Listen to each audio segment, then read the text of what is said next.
Setelah episode sebelumnya Kafka berhasil melawan Kaiju, Kafka berterima kasih kepada Leno atas dukungannya yang membuatnya berhasil mengalahkan beberapa Kaiju. Leno berpikir bahwa Kafka yang sekarang dapat lebih diandalkan.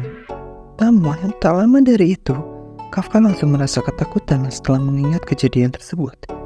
Dan Leno pun menarik kembali pemikirannya.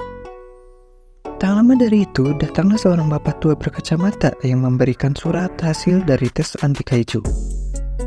Ken berpindah ke dalam upacara pelantikan pasukan anti kaiju. Kikoru Shinomiya berhasil mendapatkan nilai tertinggi dari semua calon anggota pasukan anti kaiju. Namun, Kikoru merasa tidak pantas dan tidak puas untuk mendapatkannya, karena yang mengalahkan kaiju tersebut bukanlah dirinya sendiri, melainkan Kafka Hibino.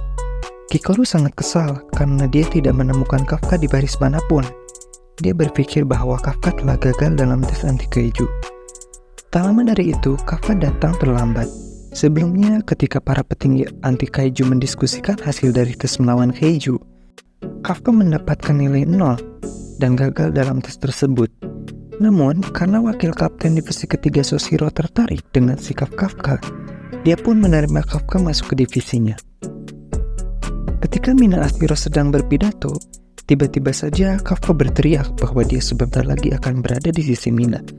Sontak semua itu membuat orang-orang yang berada di situ kaget karena tingkah laku kocak dari om-om satu ini. Kafka dihukum 100 kali push up karena kekocakannya. Mungkin karena Soshiro seorang ahli pedang, dia masih memiliki insting yang tajam. Dia masih bertanya-tanya siapakah yang berhasil mengalahkan kaiju pada tes sebelumnya. Karena bekas luka yang ada pada bangkai kaiju tersebut bukan dari senjata tajam maupun machine gun. Pada chapter berikutnya, kita diperlihatkan pertumbuhan pada beberapa anggota anti kaiju yang cukup pesat. Setelah 2 bulan, Nano berhasil mengeluarkan kekuatan baju tempurnya sebanyak 18% dengan waktu 2 menit 35 detik. Iharu Furusashi berhasil mengeluarkan 20% dalam waktu 2 menit 15 detik. Aoi Kaguragi berhasil mengeluarkan 25% selama 1 menit 59 detik. Tiba-tiba, mereka dikagetkan dengan pengeluaran baju tempur milik Kikoru Shinomiya yang mencapai 55% dalam waktu 1 menit 16 detik. Tapi, mereka semua termasuk Kikoru berhasil dikagetkan oleh Kafka Hibino yang naik 1% selama 6 menit. Walaupun hanya 1%, Kafka sangat bangga karena dalam latihannya selama 2 bulan dia bisa berkembang. Setelah latihannya selesai, Kafka dan teman-temannya langsung berendam di pemandian air panas. Mereka saling mengobrol bagaimana mereka bisa mendaftar di pasukan anti kaiju.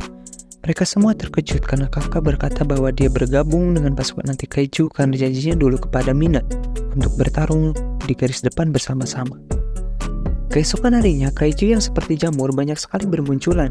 Pada chapter ini, kita diperlihatkan Kafka dan Leno yang sedang menceritakan bagaimana dia bisa menjadi kaiju. Dia berusaha meyakinkan Kikoru bahwa itu bukanlah karena disengaja Kafka bisa menelan kaiju. Kafka memohon kepada Kikoru agar tidak menyebarkan ceritanya karena ini sangat rahasia dan hanya mereka bertigalah yang mengetahuinya. Kikoru menyetujuinya, tetapi jika Kafka lepas kendali, dia berjanji dialah yang akan menghabisinya sendiri. Lanjut kepada pertempuran melawan kaiju. Mereka semua sangat bersemangat karena sebenarnya inilah yang mereka inginkan dari dulu. Bertarung untuk melindungi masyarakat dari serangan kaiju. Di balik semua itu, Kafka merasa gugup karena ketakutan akan dibunuh oleh pasukan anti kaiju lainnya jika dia berubah wujud menjadi kaiju.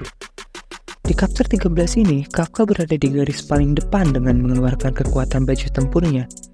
Bukannya berhasil mengalahkan kaiju, Kafka malah terpental jauh karena kekuatannya terlalu rendah untuk menghajar kaiju. Di sisi lain, Kikoru berhasil membunuh kaiju tanpa terluka dengan menembak tepat di beberapa bagian vitalnya. Iharu berhasil mengalahkan satu kaiju dengan bantuan pasukan lainnya.